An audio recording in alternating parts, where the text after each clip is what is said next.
11ನೇ ಕಂತಿನ ಹಣ ಬಂದಿಲ್ಲ ಅಂತ ನೀವು ಸಾಕಷ್ಟು ಜನ ವೇಟ್ ಮಾಡ್ತಾ ಇದ್ದೀರಾ. ಅದ್ರ ಬಗ್ಗೆನೂ ಕೂಡ ತಿಳಿಸ್ಕೊಡ್ತೀನಿ. ಮತ್ತು ನೀವು ಯೂಟ್ಯೂಬ್ ಹಾಗೂ ಫೇಸ್ಬುಕ್ಕಲ್ಲಿ ಸಾಕಷ್ಟು ವಿಡಿಯೋಗಳನ್ನ ನೋಡಿರ್ಬೋದು. ಈ ಒಂದು ಕೆಲಸ ಮಾಡಿಲ್ಲ ಅಂತಂದರೆ ನಿಮಗೆ ಗೃಹಲಕ್ಷ್ಮಿ ಯೋಜನೆ ಹಣ ಬರಲ್ಲ ಅಂತ ಸಾಕಷ್ಟು ವೈರಲ್ ಆಗ್ತವೆ ವಿಡಿಯೋಗಳು.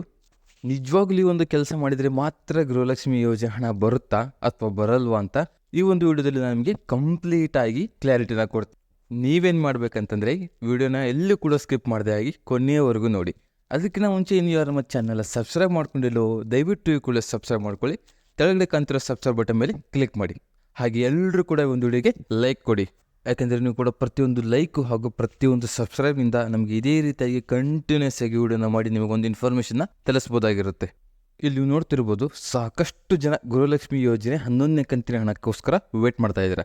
ಹಾಗೆ ನೀವೆಲ್ಲರೂ ಕೂಡ ನೋಡಿರ್ಬೋದು ಯೂಟ್ಯೂಬ್ಗಳಲ್ಲಿ ಸಾಕಷ್ಟು ವಿಡಿಯೋಸ್ಗಳು ವೈರಲ್ ಆಗ್ತವೆ. ಏನಂತಂದ್ರೆ ಗೃಹಲಕ್ಷ್ಮಿ ಯೋಜನೆ 11ನೇ ಕಂತಿನ ಹಣ ಬರಬೇಕಂತಂದ್ರೆ ನೀವು ಈ ಒಂದು ಕೆಲಸ ಮಾಡಿರಲೇಬೇಕು ಅಂತ. ಇನ್ ಕೇಸ್ ನೀವೇನಾದ್ರೂ ಈ ಕೆಲಸ ಮಾಡಿಲ್ಲ ಅಂತಂದ್ರೆ ಗೃಹಲಕ್ಷ್ಮಿ ಯೋಜನೆ 11ನೇ ಕಂತಿನ ಹಣ ನಿಮಗೆ ಬರಲ್ಲ ಅಂತ. ಹಾಗಾದ್ರೆ ನಿಜವಾಗ್ಲೂ ಒಂದು ಕೆಲಸ ಮಾಡಲೇಬೇಕಂತ ನಿಮ್ಗೊಂದು ಮೇಜರ್ ಆಗಿರೋ ಡೌಟ್ ಬಂದಿರುತ್ತೆ. ಕೆಲವೊಂದಿಷ್ಟು ಯೂಟ್ಯೂಬ್ ಚಾನಲ್ಗಳಾಗಿರ್ಬೋದು ಇಲ್ಲ ಬೇರೆ ಯಾವುದಾದ್ರೂ ಒಂದು ಮಾಧ್ಯಮದವರಾಗಿರ್ಬೋದು ಏನು ಹೇಳ್ತಾ ಇದ್ದಾರೆ ಅಂತಂದ್ರೆ, ಇಲ್ಲಿ ನಿಮಗೆ ಗೃಹಲಕ್ಷ್ಮಿ ಯೋಜನೆ 11ನೇ ಕಂತಿನ ಹಣ ಬರಬೇಕಾಗಿತ್ತಂದ್ರೆ ಇನ್ನೊಂದು ಗೃಹಲಕ್ಷ್ಮಿ ಯೋಜನೆ ಅಪ್ಲಿಕೇಶನ್ ಇದೆಯಲ್ಲ ಅದು 1 ವರ್ಷ ಆಗ್ಬಿಟ್ಟಿದೆ, ನೀವು ಅಪ್ಲೈ ಮಾಡಿ, ಈಗ ನೀವು ರಿನ್ಯೂವಲ್ ಮಾಡಿಸ್ಕೋಬೇಕು ಅಥವಾ ಅಪ್ಡೇಟ್ ಮಾಡಿಸ್ಕೋಬೇಕು ಅಂತ. ಆ ರೀತಿಯಾಗಿ ಮಾಡಿದ್ರೆ ಮಾತ್ರ ನಿಮಗೆ ಗೃಹಲಕ್ಷ್ಮಿ ಯೋಜನೆ 11ನೇ ಕಂತಿನ ಹಣ ಬರುತ್ತೆ.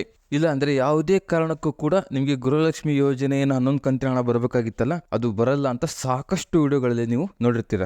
ಇದನ್ನ ನೋಡ್ಬಿಟ್ಟು ಸಾಕಷ್ಟು ಜನ ಗ್ರಾಮ 1, ಬಾಪೂಜಿ ಸೇವಾ ಕೇಂದ್ರ ಹಾಗೆ ಕರ್ನಾಟಕ 1 ಕೇಂದ್ರಗಳಲ್ಲಿ ಹೋಗಿ ಕ್ಯೂನಲ್ಲಿ ನಿಲ್ತಾ ಇದ್ದೀರಾ ರಿನ್ಯೂವಲ್ ಮಾಡಿಸೋಕೋಸ್ಕರ. ಮತ್ತೆ ಇಲ್ಲಿ ನೋಡಿ, ಇನ್ನು ಕಂಪ್ಲೀಟ್ ಆಗಿ 1 ವರ್ಷನೂ ಆಗಿಲ್ಲ ಗೃಹಲಕ್ಷ್ಮಿ ಯೋಜನೆ ಸ್ಟಾರ್ಟ್ ಆಗಿ. ಮತ್ತೆ ಸರ್ಕಾರದಿಂದ ಈ ರೀತಿಯಾಗಿ ಅಪ್ಡೇಟ್ ಮಾಡಿಸ್ಬೇಕು ಗೃಹಲಕ್ಷ್ಮಿ ಅಪ್ಲಿಕೇಶನ್ ಅಂತ ಯಾವುದೇ ರೀತಿಯಾದ ಅಫಿಷಿಯಲ್ ಸ್ಟೇಟ್ಮೆಂಟ್ ಬಂದಿಲ್ಲ.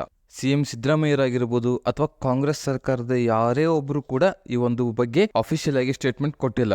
ಅದು ಕಂಪ್ಲೀಟ್ಲಿ ನಿಮ್ಗೊಂದು ಸುಳ್ಳು ಸುದ್ದಿ ಆಗಿರುತ್ತೆ. ನೀವ್ಯಾರು ಕೂಡ ಕರ್ನಾಟಕ 1, ಗ್ರಾಮ 1 ಹಾಗೆ ಬಾಪೂಜಿ ಸೇವಾ ಕೇಂದ್ರಗಳ ಕ್ಯೂನಲ್ಲಿ ನಿಂತು ಅಪ್ಡೇಟ್ ಮಾಡಿಸುವಂಥದ್ದು ಏನೂ ಇರಲ್ಲ. ಮತ್ತೆ ಸಾಕಷ್ಟು ಜನ ಇನ್ನೂ ನಮಗೆ ಗೃಹಲಕ್ಷ್ಮಿ ಯೋಜನೆ ಹಣ ಬಂದಿಲ್ಲ ಅಂತಾನೆ ಹೇಳ್ತಾ ಇದ್ದಾರೆ. ಈ ಒಂದು ವಿಡಿಯೋ ಕೆಳಗಡೆ ಪ್ರತಿಯೊಬ್ಬರು ಕೂಡ ಒಂದು ಕಮೆಂಟ್ ಹಾಕಿ ನಿಮಗೆ ಹಣ ಬಂದಿದೆಯೋ ಬಂದಿಲ್ವಾ ಅಂತ. ಅಂದ್ರೆ ನಿಮಗೆ ಒಂದು ಕ್ಲಾರಿಟಿ ಸಿಗುತ್ತೆ ಎಷ್ಟು ಜನಕ್ಕೆ ಹಣ ಬಂದಿದೆ, ಇನ್ನು ಎಷ್ಟು ಜನಕ್ಕೆ ಹಣ ಬಂದಿಲ್ಲ ಅಂತ. ಇದ್ರ ಬಗ್ಗೆ ಏನು ಅಪ್ಡೇಟ್ ಕೊಟ್ಟಿದ್ದಾರೆ ಅಂದ್ರೆ, ಗೃಹಲಕ್ಷ್ಮಿ ಯೋಜನೆ 11ನೇ ಕಂತಿನ ಹಣ ಆಗಲಿ ಬಿಡುಗಡೆ ಆಗಿದೆ, ಹಾಗೆ ಎಲ್ಲರ ಖಾತೆಗೂ ಇನ್ನು ಹಣ ಬಂದಿಲ್ಲ ಅಂತ. ಯಾಕೆಂತಂದ್ರೆ ಒಂದೇ ದಿನದಲ್ಲಿ ಎಲ್ಲರ ಖಾತೆಗೂ ಹಣ ಹಾಕಕ್ಕಾಗಲ್ಲ, ಹಣ ಹಾಕೋ ಪ್ರೊಸೆಸ್ ನಡೀತಾ ಇದೆ. ಸ್ವಲ್ಪ ವೇಟ್, ಎಲ್ರಿಗೂ ಗೃಹಲಕ್ಷ್ಮಿ ಯೋಜನೆ 11ನೇ ಕಂತಿನ ಹಣ ಬಂದೇ ಬರುತ್ತೆ. ಮತ್ತೆ ನೀವು ಯಾರು ಕೂಡ ಇನ್ನು ಹಣ ಬಂದಿರೋಂತ ತಲೆ ಕೆಡಿಸ್ಕೊಳಕ್ ಹೋಗ್ಬಿಡಿ. ಯಾಕೆಂದ್ರೆ CM ಸಿದ್ದರಾಮಯ್ಯನವರೇ ಎಲ್ರಿಗೂ ಹಣ ಬಂದೇ ಬರುತ್ತೆ ಅಂತ ಒಂದು ಕಾನ್ಫಿಡೆನ್ಸ್ ನ ಕೊಟ್ಟಿದ್ದಾರೆ. ಮತ್ತೆ ಈ ವಿಡಿಯೋ ನಿಮ್ಗೆ ಇಷ್ಟ ಆಗಿದ್ರೆ ದಯವಿಟ್ಟು ಎಲ್ರಿಗೂ ಕೂಡ ಶೇರ್ ಮಾಡಿ, ತಪ್ಪದೆ ಎಲ್ಲ ಮಹಿಳೆಯರಿಗೂ ಶೇರ್ ಮಾಡಿ.